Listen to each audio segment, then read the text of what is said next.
ఇవాళ గుర్రంగూడలో ప్రారంభించబోయే వన మహోత్సవంపై CM Revanth Reddy tweet చేశారు. ఇది కేవలం ఓ మొక్కుబడి కార్యక్రమం కాదు, మొక్కవోని పట్టుదల అన్నారు. గతంలో చెరువుల కబ్జా, అటవీ భూములపై పంజా, ఫలితంగా చినుకు పడితే హైదరాబాద్ అతలాకుతలం. ఇది గత పాలనా దృశ్యం. చెరువుల పరిరక్షణ, నాలాల పునరుద్ధరణ, అటవీ భూములపై న్యాయస్థానాల్లో కొట్లాడి విజయం సాధించి పర్యావరణ హిత నగరంగా హైదరాబాద్ను తీర్చిదిద్దే యజ్ఞం ఇది నేటి పాలన దృశ్యమని ట్వీట్లో పేర్కొన్నారు సీఎం రేవంత్.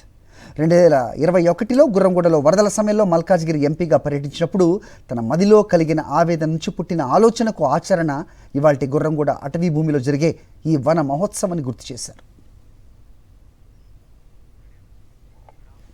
ఇవాళ గుర్రంగూడలో ప్రారంభించబోయే వన మహోత్సవంపై సీఎం రేవంత్ రెడ్డి ట్వీట్ చేశారు. ఇది కేవలం ఓ మొక్కుబడి కార్యక్రమం కాదు, మొక్కవోని పట్టుదల అన్నారు.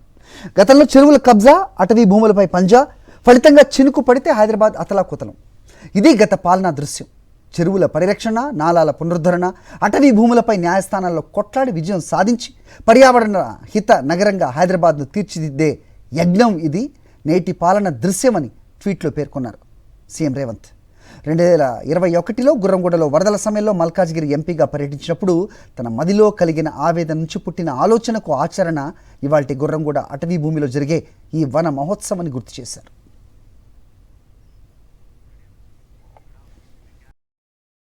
మరిన్ని అప్డేట్స్ కోసం ఛానల్ను సబ్స్క్రైబ్ చేయండి. నోటిఫికేషన్స్ కోసం బెల్ ఐకాన్ పై క్లిక్ చేయండి.